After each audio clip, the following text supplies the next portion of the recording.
Hi everybody, how are you? I want to teach you how to make a kind of art, a style of art using ingredients that I think we'll have at home. Um, it's going to be salt, some glue, and then some food coloring is what you need. So get all those supplies ready. I'll meet you back here in a little bit. I'm working on my kitchen table, which is ah, pretty nice. So I'm gonna put this old cracker box down to protect the table so I don't get anything on it. It's best to use a thicker paper if you have cardstock uh, or watercolor paper. That works best, but I'm just gonna use a regular kind of paper that I have. Um, you can either just start working with a blank piece of paper like this, or if you want, you can draw something on it, which maybe I'll make a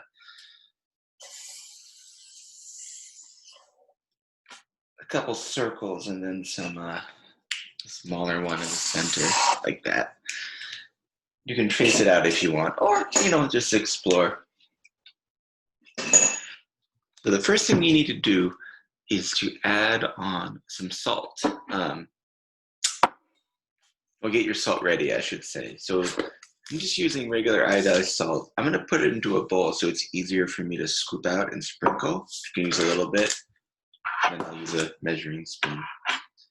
I said the first thing to do is the salt, but actually the first thing you need to do is put some glue on. So I'm going to try to just copy the circles that I put down, just trace them with the glue.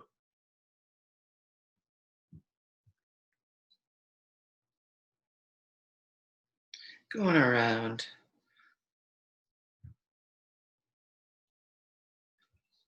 And I'm actually going to add some lines like that. Why not?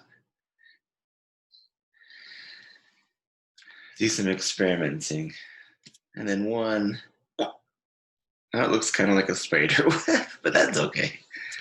Or a basketball or something like that. Okay, so you can either use your fingers to pinch and spread the salt on. You can use a measuring spoon, scoop, and pour the salt on. You could also just pour the whole thing on if you're feeling like that. You pour it on if you have extra bits like I do here. And just pick it up, shake it, and pour it back into your bowl.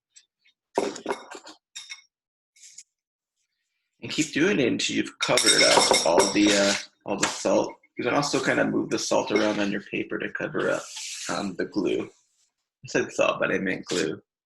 Okay, mine looks okay. I might sprinkle a little bit more here.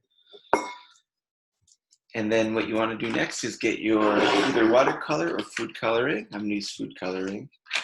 I'm just going to drip it on.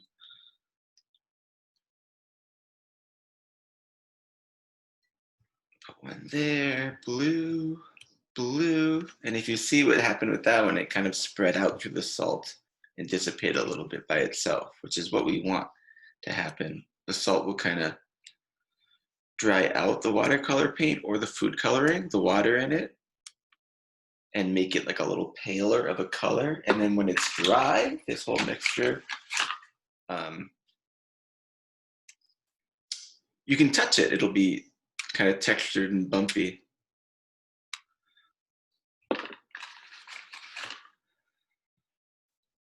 I'm gonna do yellow in the middle. Oh, except red is already kind of spread in there. You need a little bit and it will kind of spread out by itself. You could also leave some white if you want.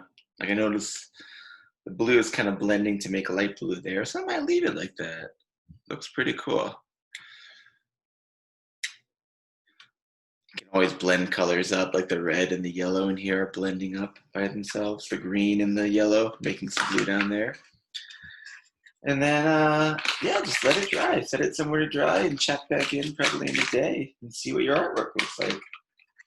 That's about it. I hope your friends enjoy it. I hope to see you soon. Bye.